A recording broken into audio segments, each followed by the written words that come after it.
Hello दोस्तों, स्वागत है आपका हमारे YouTube चैनल देसी कहानी स्टार पर। श्रोताओं, आज इस चैनल के माध्यम से हम आपको बिरजू ठग की एक देसी कहानी प्रस्तुत कर रहे हैं।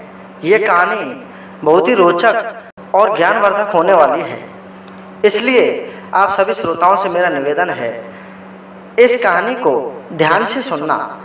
और जिन श्रोताओं ने हमारे चैनल को अभी सब्सक्राइब नहीं किया है उनको मैं हाथ जोड़ करके कहना चाहता हूं कि हमारे चैनल को एक बार सब्सक्राइब अवश्य करना है। तो आइए श्रोताओं, चलते हैं बिना किसी देरी के मूल कहानी पर। एक छोटे से गांव में अपनी विधवा माँ के साथ में एक बिरजू नाम का लड़का रहता था। उस बिरजू का जो पिता था वो पहले बहुत बड़ा ठग हुआ करता था।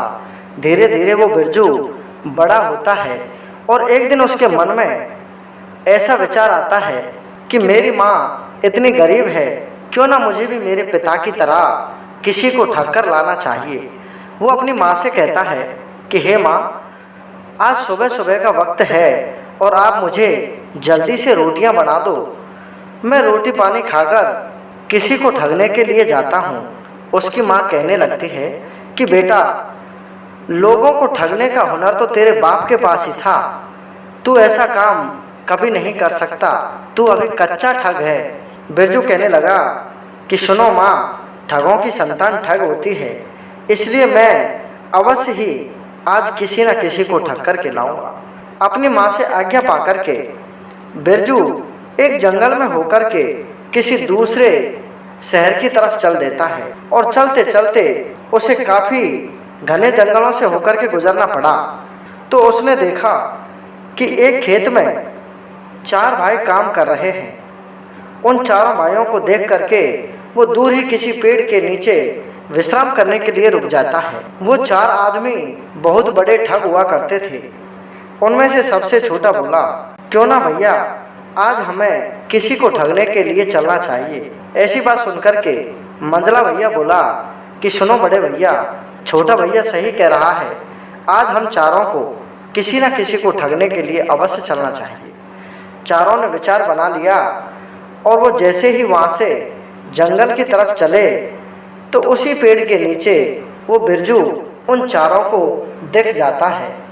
बिरजू को देख करके चारों भाई आपस में कानाफूसी करने लगते हैं कि सुनो भैया, ऐसा लगता है ये आदमी कोई बहुत बड़ा सेठ है, क्यों ना इस आदमी को ही हमें ठगना चाहिए। बिरजू को देख करके वो चारों भाई कहने लगे कि सुनो सेठ जी, आपको हम एक ऐसी बात बताएंगे कि यदि आपने कह दिया कि हमारी बात गलत है तो आपको 1000 रुपये देने पड़ेंगे, और यदि आपने कह दिया कि आपकी बात सही है तो कोई बात नहीं, इसका आपको कुछ भी नहीं देना पड़ेगा। बिरजू कहने लगा कि आपकी बात को आप मुझे सुनाइए, ऐसी कौन सी बात है जो झूठी हो सकती है, लेकिन 1000 रुपये के लिए मुझे सही कहना पड़ेगा। तभी उनमें से सबसे बड़ा भाई बोला कि सेठ जी, हम चारों भाई खेत में काम कर रहे थे, तभी हमारी भैंस उस खेत के अंदर घुस जाती है और उस खेत में हमारी गेहूं की फसल खड़ी थी। हम चारों भाइयों ने सारे खेत में उस भैंस को ढूंढा, लेकिन वो भैंस कहीं पर भी नहीं मिली। फिर मैंने उस भैंस को ढूंढने के लिए गेहूं की सारी फसल को कटवा दिया, लेकिन फिर भी वो भैंस नहीं मिली। फिर मैंने गुस्से में आकर सारे अनाज को चक्की में डाल करके पिसवा दिया, लेकिन फिर भी वो भैंस हमें नहीं मिली। लेकिन आगे क्या हुआ सेठ जी कि जैसे ही मैं उस आटे की रोटियां खा रहा था तो 2-4 निवाले तो मैंने अपने मुंह में दिए। उसके बाद में मैंने एक निवाला तोड़ा। जैसे ही वो निवाला तोड़ा तो उस भैंस की पूंछ मेरे हाथ में आ गई और मैंने उस भैंस को रोटी में से बाहर निकाल लिया। तब जाकर के हमारी भैंस हमें वापस मिली। अब बिरजू ठग उसकी बात को सुनकर के मन ही मन में सोचने लगा कि ये चारों भाई मुझे ठग नजर आते हैं और मैं इनको सेठ जी नजर आ रहा हूँ, इसलिए ये मुझे ठगना चाहते हैं। ऐसा अपने मन में विचार करके बिरजू कहने लगा, अरे ये तो बात बिल्कुल सत्य है, ऐसी छोटी मोटी घटनाएं तो मेरे साथ में कई बार हो चुकी हैं। ऐसी बात सुनकर के चारों भाइयों का जो सबसे बड़ा भाई था वो कहने लगा कि आपके साथ में ऐसी घटना कैसे हुई, आप उसको भी हमें बताइए। तभी बिरजू ठग ने कहा कि भाई मेरी बात को मैं फ्री में क्यों बताऊंगा, मेरी बात के भी मैं आप चारों से 1,000 रुपये लूँगा। अगर आपने मेरी बात को कह दिया कि ये झूठ है तो आप चारों को 1,000 मुझे देने पड़ेंगे, और यदि आपने कह दिया कि आपकी बात सत्य है तो कोई बात नहीं, आपको कुछ भी नहीं देना पड़ेगा।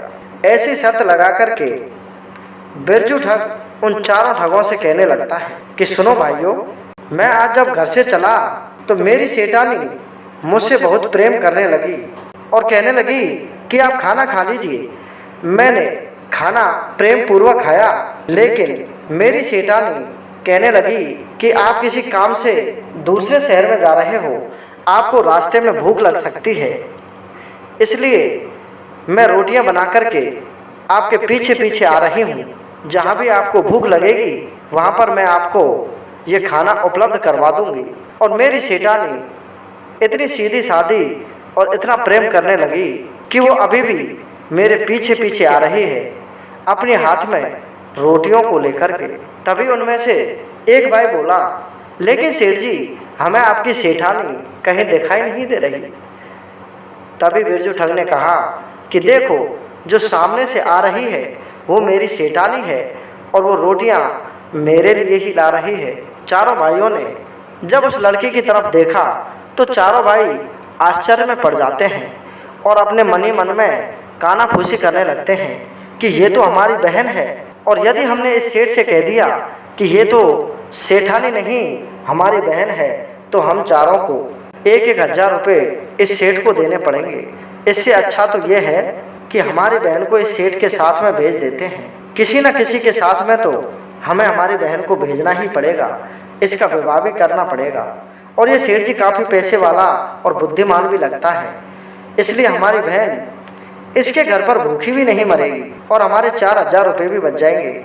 यदि हमने कह दिया कि आप झूठ बोल रहे हो, ये आपकी सेठानी नहीं, ये तो हमारी बहन है, तो ये हमसे 4,000 रुपये ले लेगा। चारों भाई चक्कर में पड़ जाते हैं और आखिरकार उनको कहना ही पड़ता है कि हाँ सेठ जी, आपकी सेठानी अवश्य ही आपको खाना लेकर के आई है।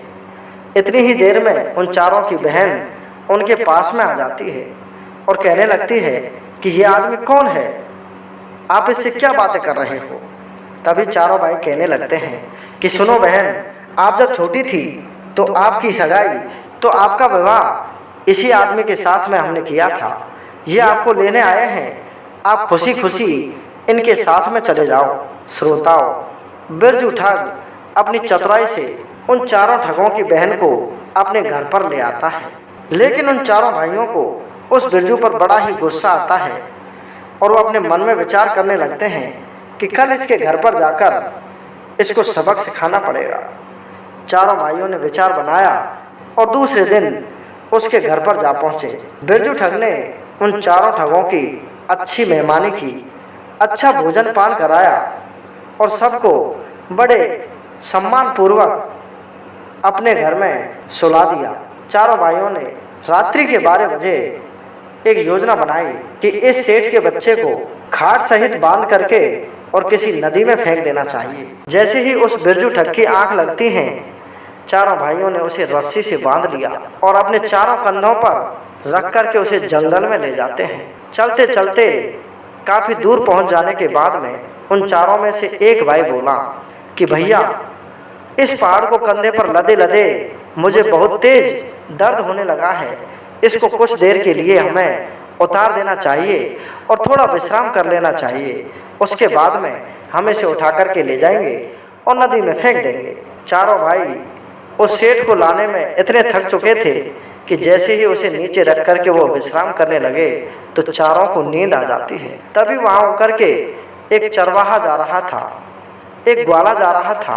उस ग्वाले ने कहा कि हे भाई, इन चारों आदमियों ने आपको इस खाट पर बांध क्यों रखा है। तभी बिरजू ठग कहने लगा कि आप कहाँ से आ रहे हो। चरवाहा कहने लगा कि हे भैया, मेरी भैंसें दिन के समय में खो चुकी थी और किसी दूसरे गांव में पहुंच गई, मैं इनको वहां से खोज करके ला रहा हूं। अब तो बिरजू ठग के मन में तुरंत एक विचार आया और उसने उस चरवाहे को ठगना चाहा। बिरजू ठग उस चरवाहे से कहने लगता है कि सुनो ग्वाले, इन चारों भाइयों की एक बहन है जो मेरी पत्नी है।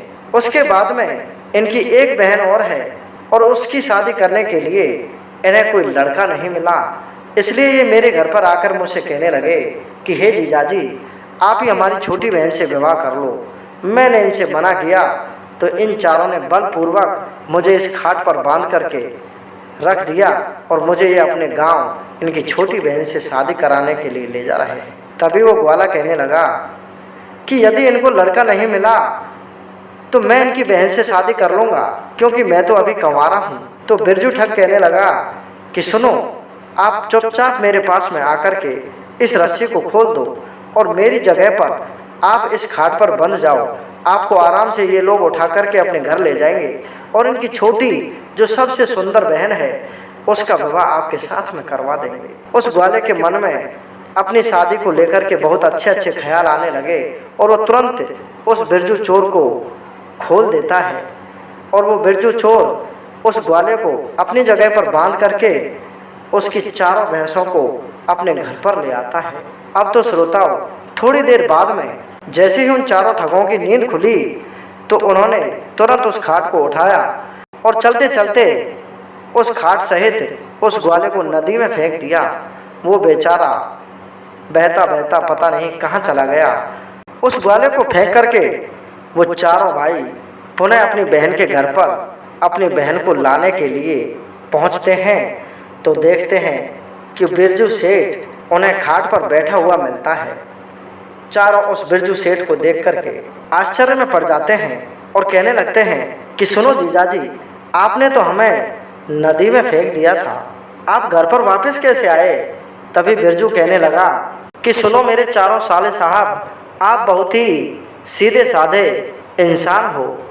आपने मुझे जिस नदी में फेंका था उस नदी में किनारे पर ही फेंक दिया और उस किनारे पर से मैं सिर्फ 4 भैंसों को ही खोज पाया। देखो ये चारों भैंस मैं उसी नदी में से निकाल करके लाया हूँ। यदि आप मुझे बीच नदी में फेंक देते और गहरे पानी में फेंक देते तो मैं आज कम से कम 1000 भैंसों को निकाल करके उस नदी में से ले आता और उनमें से आधी भैंसें आपको दे देता। चारों के मन में विचार आया कि हमारा जीजाजी तो वास्तव में काम का है, ये तो नदी में से भैंस भी निकाल लेता है। तभी वो चारों कहने लगे कि जीजाजी, आप हमारे साथ में उसी नदी पर चलिए और हमें भी 2-4 भैंसें उस नदी में से ढुलवा दीजिए। बिरजू उन चारों ठगों को अपने साथ में नदी के किनारे पर ले जाता है और कहने लगता है कि जिधर ज़्यादा गहरा पानी है उधर आप चारों इस पानी में कूद जाओ। आप चारों को कम से भी कम 100 भैंसें अवश्य मिल जाएंगी और आपके भाग्य खुल जाएंगे, आप बहुत ही पैसे वाले हो जाएंगे। श्रोताओं, वो चारों ठग भैंस के लालच में आकर के नदी के गहरे पानी में कूद जाते हैं और चारों उस पानी के शिकार हो जाते हैं। और बिरजू ठग, जो उन महाठगों से बहुत बड़ा महाठग निकला, वो आराम से उन ठगों की बहन के साथ में अपना जीवन यापन करने लगता है। आशा करता हूँ इस कहानी में आपको कुछ इंटरेस्ट अवश्य आया होगा, इसलिए आप हमारे चैनल को सब्सक्राइब करके वीडियो को लाइक अवश्य कर देना। जय हिंद, जय भारत।